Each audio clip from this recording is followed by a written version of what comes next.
As novas subvariantes da Covid-19 foram identificadas, a Eris ou Rs e a BA.6. Esses vírus já estão circulando nos Estados Unidos, na Europa, e cientistas alertam para a volta da importância e da necessidade do uso das máscaras.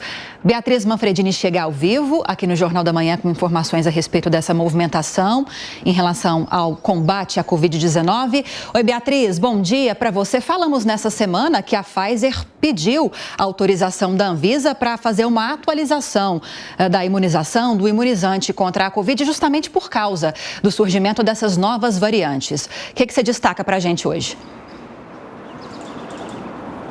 É o importante e o esperado, né, Lívia? Que a gente tenha aí vacinações periódicas contra a Covid-19 para que essas novas cepas, elas vão sendo incluídas nesses imunizantes e assim a gente vai atualizando essa proteção. Bom dia para você também, para o Tiago, para todos que nos acompanham aqui no Jornal da Manhã. Então, a preocupação maior neste momento dos cientistas é com a variante BA.6, que já registrou casos na Dinamarca e também em Israel.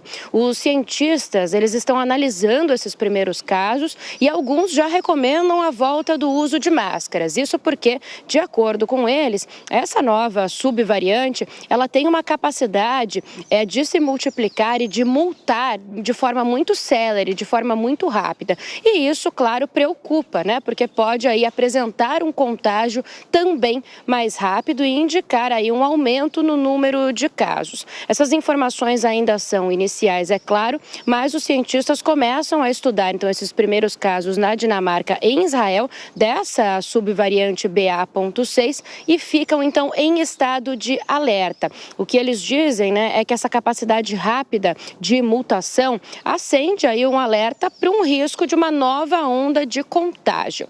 Além da BA.6, a outra variante de preocupação que surgiu, como você comentou agora, Lívia, é a variante Eris. Ela já está em pelo menos 50 países, como, por exemplo, nos Estados Unidos e também no Reino Unido, de forma mais disseminada. Apesar disso, a primeira vez que a Eris foi encontrada no mundo foi em fevereiro de 2023. Então, já há um pouco mais de informação sobre ela, ao contrário do que a gente falou agora há pouco da BA.6, né? A Eris já está, então, presente no mundo, mas a Organização Mundial da Saúde, a OMS, classificou essa variante como uma variante de interesse. O que isso quer dizer? Que eles estão prestando atenção nessa variante, estão monitorando, mas que ela tem risco baixo para a população. Não é um fator de tão grande preocupação, pelo menos não neste momento. Apesar disso, claro, a Organização Mundial da Saúde alerta, né, para a preocupação com a vacinação, com a imunização da população, até porque os números mais recentes demonstram, sim, um aumento do número de casos em todo o planeta. Para a gente ter uma ideia, olha, foram 1,5 milhão de novos registros no mundo entre 10 de julho e 6 de agosto, um aumento de 80% em relação ao mês anterior.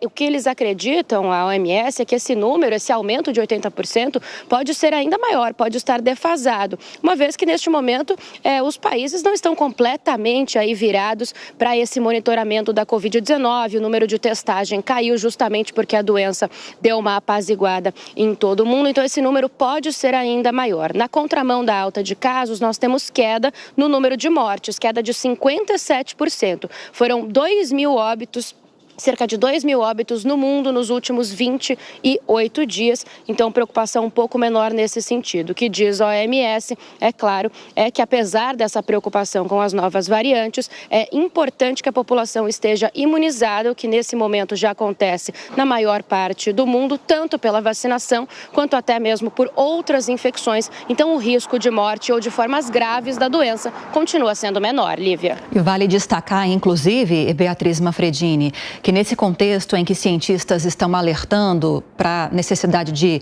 voltar a usar as máscaras com o surgimento dessas novas variantes, e daqui a pouquinho a gente traz mais detalhes, inclusive, sobre o que eu vou falar agora, a gente lembra que o Tarcísio de Freitas, governador de São Paulo, enviou um projeto de lei à Alesp para anistiar aquelas pessoas que, durante a pandemia, descumpriram essas regras sanitárias, como o uso da máscara. Daqui a pouquinho a gente traz mais detalhes sobre isso.